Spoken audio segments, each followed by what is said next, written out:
shape. And last year, the Vikings went 5-5, and looking at the schedule and some of the results, gave them a lot of points in the losses. How much focus has there been on the defense, and what ways do you guys hope to improve this upcoming season?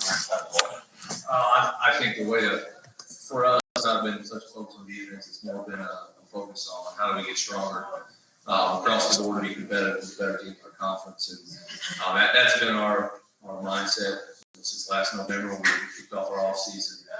We had to get bigger. We had to get a little faster. We had to get a little tougher. And part of giving up a lot of points is you can't keep the ball in offense either. So, we've made some changes on our defensive side of the ball. Coach James Blankenship, who's a long-time coach at Louisville, is our defense coordinator. So we'll bring a little bit different system with Coach Blank. We've got a lot of new guys on our roster that we hopefully will fill some of the needs. Last year, the biggest kid we had on our roster was 220 pounds. And, the smallest kid that will start up front this year is about 240. So it'll be a different looking roster. We've recruited a lot of kids out of our hallways. Coach Mall runs a really good wrestling program at Cozy. We've hit the wrestling mats and pulled some kids out of his program and helped the football program. But, right now we've probably got 8 or 9 guys on our roster that weren't on the roster last year that are projected to start or play quite a bit. I've seen some pictures online. Obviously, a new turf field being implemented there. Looks pretty sharp. I'm pretty excited about that. Oh yeah. That's something that kids from kindergarten all through high school are really excited about. Changes. I think the last time there was any kind of athletic upgrades at North Coast was probably in the 80s. So there's new press boxes, new bleachers, new turf field, a new indoor practice facility that will be starting here in the next couple of weeks. New locker room facilities. Our community's done the right thing and has really invested in our young athletes, and hopefully these guys will take advantage of that and produce on the field. I believe the field just got finished, correct? Is it completely done, or are they still working? The turf's down. They got the field. They still got to put in.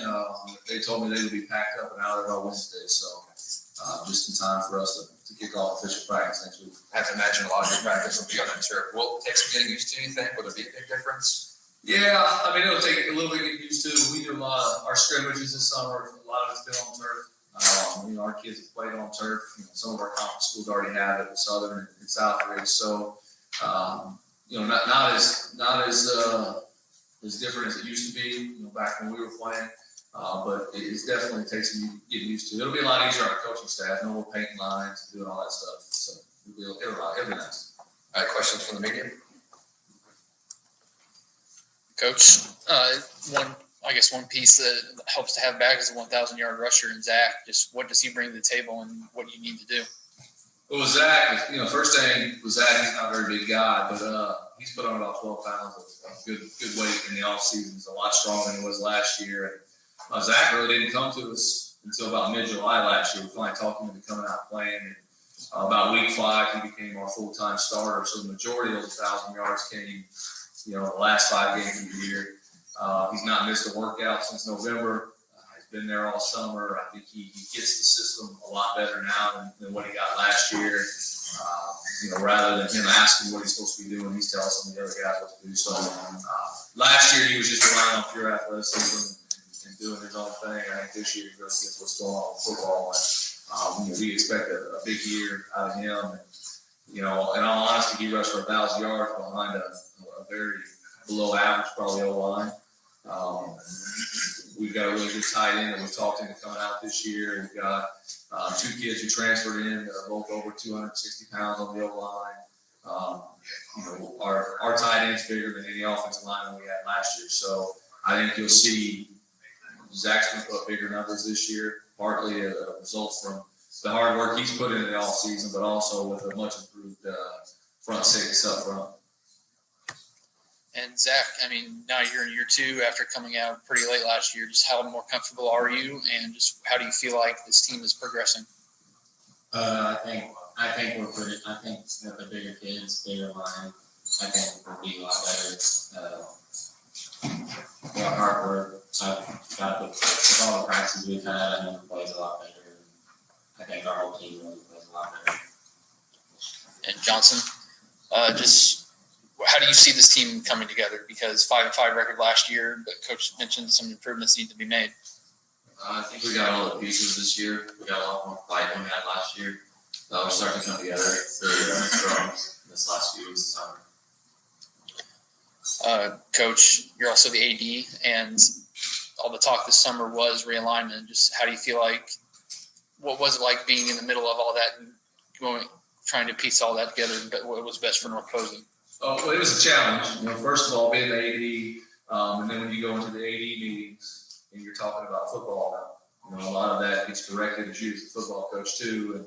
And it was hard. We probably threw 6 or 7 different scenarios out there. At one point, we thought, Jasper and Vincennes were going to join the PAC, and we had this alignment. And then at one point, we thought Boonville and Gibson Southern were leaving. And, so it's just been different scenario after different scenario. It seemed like, there for about 2 months, it changed every other week. So it was a lot of time and a lot of effort. We feel like we did try to do best by everybody. A lot of the smaller schools in the PAC had their wish list. Some of the bigger schools in the PAC had their wish list. You see the Big 8 breakup, and Jasper and Vincennes go to the SIC. You got 4 schools out there, and you start thinking about kids. We're in this business to help kids, and it was hard for our administrations across the board to say, well, those 4 schools are just going to be about conference. So you took that into consideration as well. You start talking to ADs, and they're getting wish lists from their head coaches. This is what we'd like our non-conference schedule to look like, and then you try to piece it all together. And man, it was really challenging.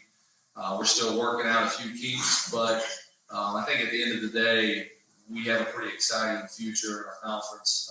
We're adding 4 bigger schools. You're given, like Coach B said, some more flexibility to your smaller schools to play games if they feel a little more competitive, and will bring their programs back to get their numbers up, be more competitive in the postseason. So, from North Posey's standpoint, our schedule was probably the last one I worked on, because you wanted to make sure you took care of everybody in their wish list, and then you look at yours and you're like, oh, we got to do ours too.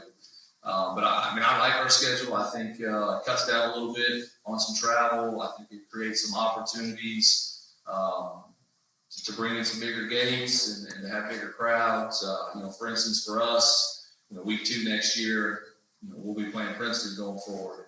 My background at Princeton and having some friends still up there on the staff, it gave us some opportunities to create some unique matchups and change some things. So I'm happy with how it all worked out. Hopefully the other coaches are as well. And it's just another new exciting thing I think North Posey football is going to have going forward. New facilities, we get a new conference, and our community is excited about it.